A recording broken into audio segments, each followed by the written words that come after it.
Let us face, without panic, the reality of our times. The fact that atom bombs may someday be dropped on our cities. And let us prepare for survival, understanding the weapon that threatens us.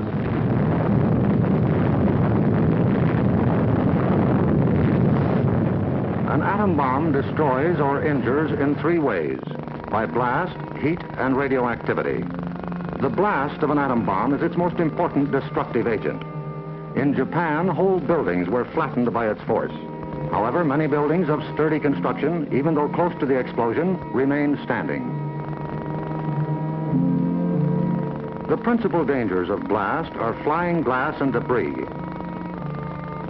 the fires it may start, and the danger of being crushed in collapsing buildings. The atom bomb destroys by heat. People caught in the open as far as 2 miles away suffered flash burns. Yet, protection could have been easily achieved. Here, a bridge post and rail shielded the surface behind it. Any solid material afforded similar protection. The third weapon of the bomb is radioactivity, thrown off at the instant of explosion. However, the majority of people exposed to radiation recovered completely, including a large percentage of those who suffered serious radiation sickness. Today, they lead normal lives. They bear children. Their children are normal. These, then, are the weapons of the atom bomb that we must protect against: blast, heat, and radioactivity. Our cities are prime targets for atomic attack, but mass evacuation would be dangerous. An enemy would like nothing better than to have us leave our cities empty and unproductive. If an emergency should come, our factories will be battle stations. Production must go on if we are to win. Our offices and homes will also be posts of duty, not to be deserted. With the knowledge of the first atomic explosions to guide us, our chances for survival will be far better than those of the people of Hiroshima and Nagasaki, if we act on our knowledge and are prepared. The first job is to look over your own home for shelter possibilities.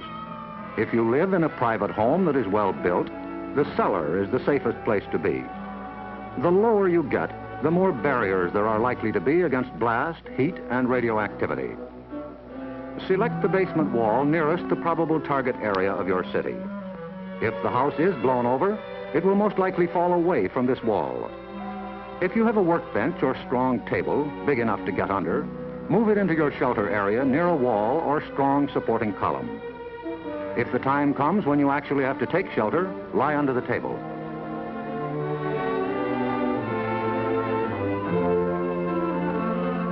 If you live in a home that has no basement, choose a shelter area without windows on the ground floor. An interior hallway is probably best. In time of emergency, the shelter area should be cleared of mirrors and other objects that might cause injury. If you live in an apartment house, rules for taking shelter will be posted in your building. Learn them. Also, learn the location of public shelters in areas where you work or frequently visit. There are many things you can begin doing right now. Fireproof housekeeping is one, so clean up that attic. Keep waste in covered containers. Don't let trash pile up in the yard. Set aside a small supply of canned goods. They're safe from radioactivity. Have a good flashlight on hand. Electric lights may go out. Keep a first aid kit and learn how to stop bleeding. Make a habit of keeping a bottle of fresh water handy. A radio will be important for receiving vital instructions. Finally, prepare the shelter area and collect all necessary shelter equipment.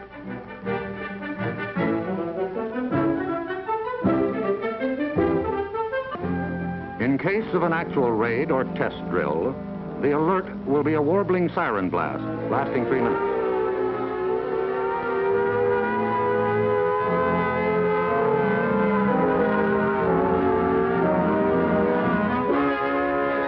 Once you hear this, act fast.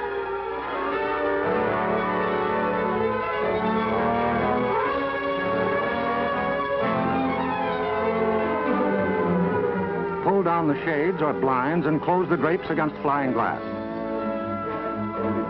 Turn off the burners of your gas or electric stove.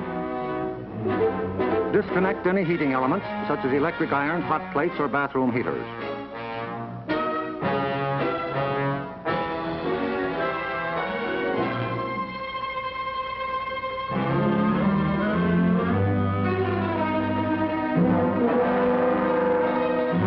Close all outside doors, but leave them unlocked.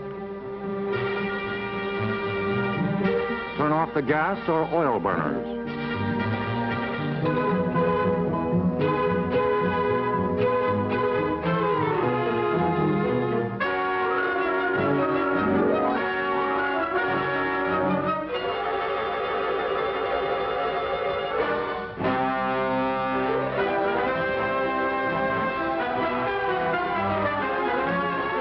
Taking shelter may be a race against time, even when you have some advance warning. But possibly, there may be no time. An attack could come without warning. The sky would suddenly light up. If a doorway is right at hand, use it. If the nearest shelter is more than a couple of steps away, fall to the ground immediately. Flying glass and debris are immediate dangers, so stay where you are until you're sure it's safe to move.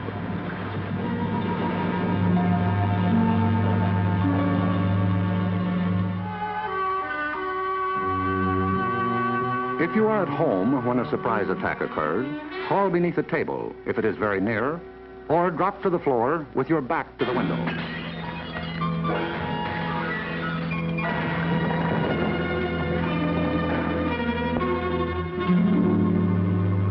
The immediate danger is over in about a minute, unless the explosion occurred near the ground or water. In this case, radioactive materials are trapped in the particles of dirt or water thrown up by the explosion. When these particles fall back to Earth, they may be dangerous. So get indoors immediately after a ground-level explosion. Cover broken windows against radioactive dust with blankets or cardboard. Civil defense radiological teams, equipped with radiation survey meters, will check on contamination in any bombed area. Stay under cover until you hear officially that it is safe outside. If you have been exposed to radioactive dust, wash the exposed areas. Pay particular attention to your hair. Get all the dirt from under your fingernails. If the people of Hiroshima and Nagasaki had known what we know about civil defense, thousands of lives would have been saved. Yes, the knowledge is ours, and preparation can mean survival for you. So act now. Someday your life may depend on it.